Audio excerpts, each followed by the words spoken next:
serious with... Among the lots of political parties? Yes, other than PDP, not in the method of credence or popularity, so to say. You have the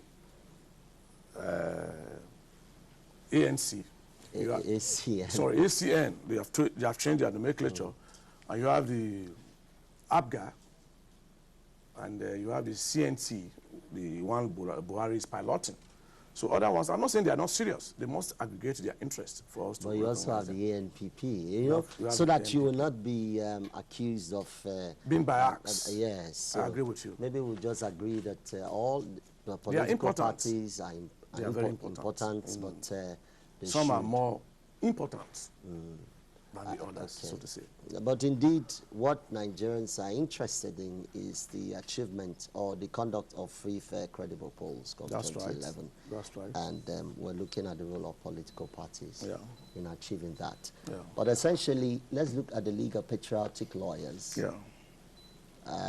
which you are the current chairman. You're right. Tell us about that. Well, the League of Patriotic Lawyers, I must emphasize, is not a megaphone for realizing the objective of any political party. But once we see an aspirant that is credible, that is above board, we normally endorse. Like we endorsed, the present governor of your state, Fashola, who was my junior in the university. Thereafter, we disengaged. So we engage any aspirant that is credible, that is worth voting for. Who are the patriotic lawyers? Oh, we are lawyers that have come a long way from the universities. Some are even abroad. And we've been able to couch, so to say, the forum to endorse those aspirants based on their pedigree that will be able to wipe out completely what the late Afrobeat king would call PhD, poverty, hunger, and disease. So it's acephalous. It's like that, ephemera, but we're on the ground. Okay, so it's a group of lawyers.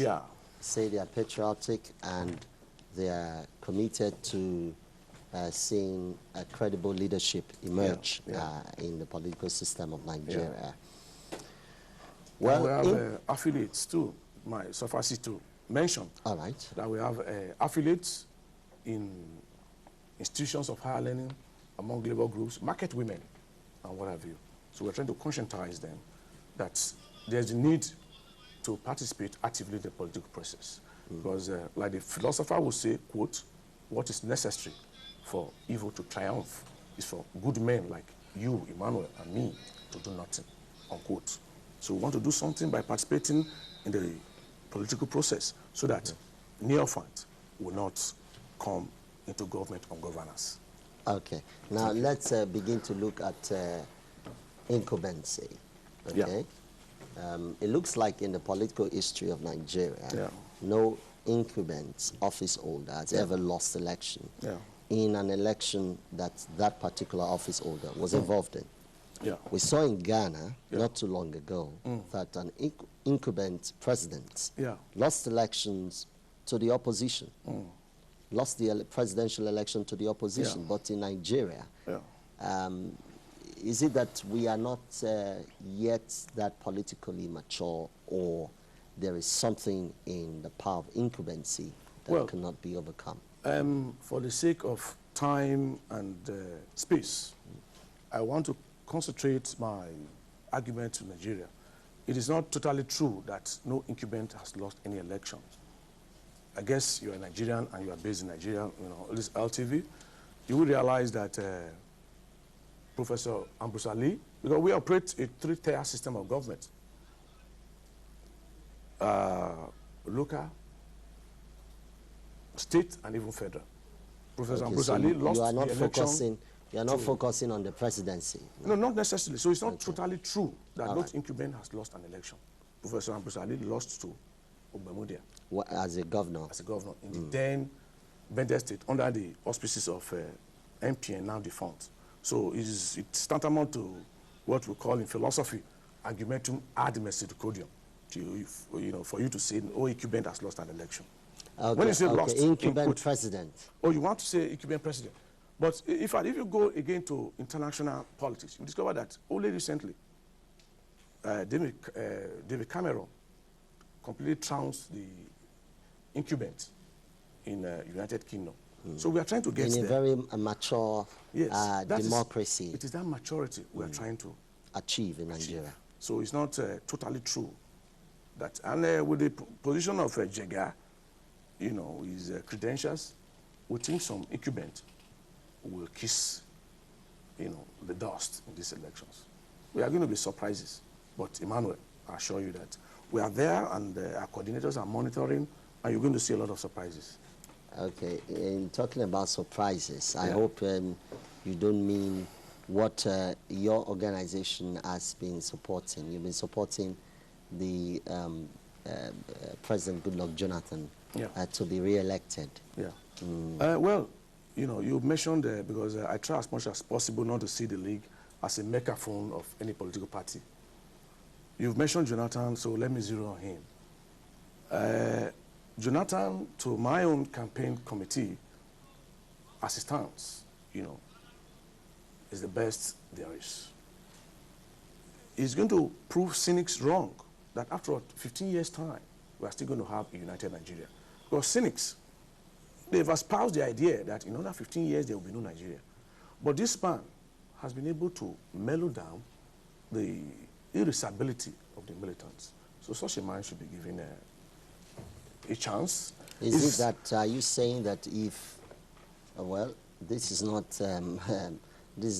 a platform for INEC or whatever, are you saying that if he doesn't get re-elected and the elections are free, fair and credible, you have a problem with that? No, definitely we have seen it the way it should be. If the elections are free and fair, whoever emerges as the winner, of course we are going to endorse, the League will endorse same. But the present political actors as it stands, Jonathan is, head above them. And it's no, like I said, we are no megaphones. It stands to reason that he's geared towards winning, and we're supporting him. If we support him, you'll be giving a sense of belonging to the minority. Okay, maybe you would talk about that more when we begin to talk about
Well, we apologize for that break in transmission.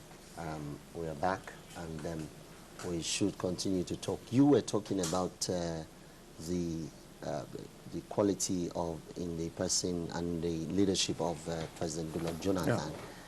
We'll talk about that more when we begin to look at the quality of candidates or aspirants for now, since primaries have not been conducted by any of the political parties. Your break in transmission, I guess, was occasioned by NEPA failure. It's part of the memo we are saying to Jonathan that when you come into office, ensure that we have consistent power supply so that the companies that have disengaged and gone to Ghana will come back. Okay, that is just one of it. Now, in the political system of Nigeria, one factor that a number of people have often expressed concern about is the factor of godfatherism. They see it as something that is almost like a monster. And it causes problems every time. Godfatherism. Well, what's your take on it? The principle of godfatherism is used and sometimes abused. A godfather who is pro the people should be encouraged and sustained. Even America, the whole of Europe, we have godfathers. You know, so when a godfather is trying to assume the anarchic past, then there's call for concern. But when a godfather is pro the people, after all, they will say, quote, Salus populi suprema lex. The welfare of the people is the supreme law of the land. If a godfather is pro the people, the godfather should remain. There are godfathers all over Nigeria. Asiwaju, to a very large extent, is a godfather that I respect, I adore. Ojukwu is a godfather. We have godfathers all over the place. But when the godfather is selfish and becomes an unyielding advocate of perpetuism, there's need to call that godfather to question. So you cannot really do without godfathers. They have wisdom that should be tapped. You know, traditional rulers are godfathers. That's what we have, the legacy. You know, so we cannot just come up one day and say, look, let us kill these people like we had the French Revolution. So godfathers are important. But a godfather that's anti-people should be taken out. And godfathers that are pro-people should be sustained. So there are godfathers who play God themselves. When you say God, are you talking about the small letter G or big letter G? I think we should leave it with the small letter G. Okay. Okay. And you say some of them could be selfish, you know, and pursue selfish interests at the expense of the welfare of the people. Those are very bad godfathers that should be replaced. And how do you think they can be replaced? Oh, the only way you can replace these godfathers is for people like you, a company in this program, to come out and play an active role. Be a member of the League of Patriotic Youths, because League of Patriotic Youths is all over the country, so that we can sustain, conscientize by way of symposia debates that we're having now. Because the best way you can win an argument is to present a superior argument, not by kidnapping, not by terrorism, not by trump-up charges, is to present and participate. Like I've often said, what is important, what is necessary for evil to triumph, quote, is for good men like you and me to do nothing, unquote. So you must participate in the political process. I know you are working, but at your spare time, visit bell parlors, visit protest hotels, and conscientize them that there's a need for you to participate in the electoral process. So Godfather will take the back stage. And by the time you do this, evil will take a flight. That's majorly what we do on the program. Speak for the people and find a way to set the appropriate agenda. I'm excited about LTV. I'm excited about the political system program and all that. Okay, you talked about kidnapping and all of that, drawing concern to the security, the state of security in the country. And many people have also often said that come 2011 polls, Nigerians are not sure of adequate security, taking our minds back to what happened on the October 1st, twin bomb blasts that led to the death of 12 people and injured many. Some people were saying, oh, it's a group from a certain section of the country. No, it's not that group. And what have you? What do you make out of all of this? Well, I will tell you something, that our quest to ensure that, a minority, in quote, like Jonathan, Ebele, Azikiwe, comes to power is going to be very difficult. The climb is going to be steep.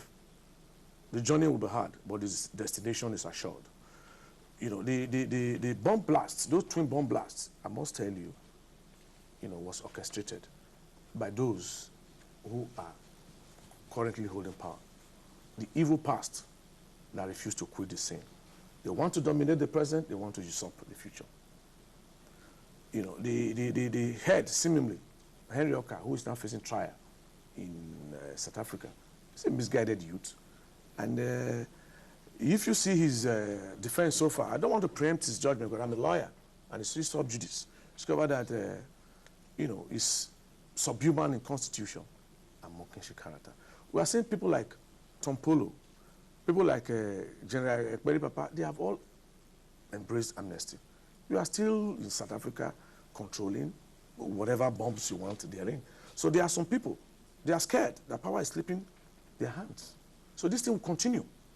They are going to bring out a lot of stories. They are going to conscientize Algeria to say in a non-existent interview that Oka has granted us an interview. They are going to waken up Boko Haram. They are going to cause general insecurity. They are even going to go to Abia State. Are you giving hope to Nigerians? No, we are saying giving them cause to we are saying that it is not easy for a people that had held on to power for 35 years, over 50 years of existence, to voluntarily give up power without fighting. So all these things are going to reflect in all these things you are saying. They are going to threaten impeachment. They are going to, like I said before, wake up Boko Haram. They are going to sponsor misguided youths like Henry Oka. But, you know, it is left for you and me to know the difference between raw empiricism and grand theorizing. And like I often said, I delivered a lecture yesterday, and what was uppermost was that it is for you to know where you belong. Do you want to belong to the visible page of history that endured forever, or you want to belong to the footnote? So those who are now saying, you know, let us come back to the north and all that, I don't want to mention this, but you know that. So it's going to be transient. And like I told you, it's going to be Herculean, but we'll get there. We have started from Egypt, but in no time we are going to get to Jerusalem. All right. In the midst of a number of these things you've said, they are going to do this, they are going to do that, and the other. What do you advise Nigerians to do? What do you advise those who are supposed to be in charge of the security in the country? It's not even me saying that they will do this or that. It's already been done. MEND is already being sponsored. You know, counterfeit MEND. Because the real MEND, they are already at peace with Jonathan's presidency.